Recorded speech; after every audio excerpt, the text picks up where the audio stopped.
So I've had the pleasure of being involved in USA Wrestling programs for over 3 decades. And early on, I met Tom Clark. At the time, Tom was just a volunteer referee.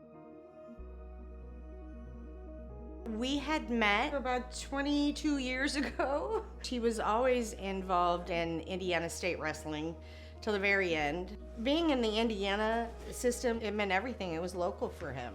He went to everything he could. He filled in whenever he could because he lived and he ate and he breathed it. That was Tom. Tom Clark, wrestling.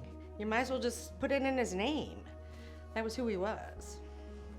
And he was blessed to have some great mentors. Guys like Rick Tucci, who's also in the Hall of Fame, and others that were great mentors for Tom. And I think he was like a sponge early in his career and learned from those legends and applied it in his officiating later on in his career.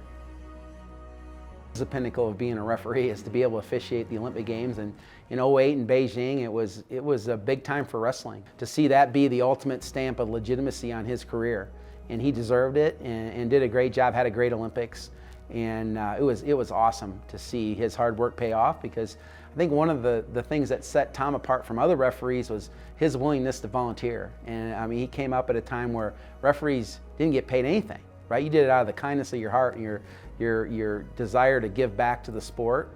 And Tom came through that process where I can think of no referee that volunteered more hours than Tom Clark to USA Wrestling.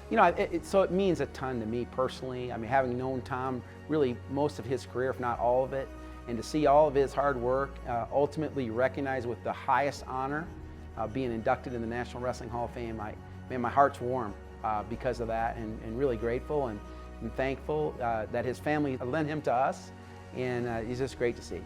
Make no bones about it, the success of USA Wrestling, Tom Clark's fingerprints are all over that. We wouldn't have the ability to grow as an organization without a really, really strong officiating base, and Tom was at the center of that. And I mean, Tom literally was the kind of friend that'd take a bullet for you, and would not be afraid to debate, but ultimately you had your back. And I think that's what made him so popular. And I think this is an incredibly fitting honor for an incredibly special person.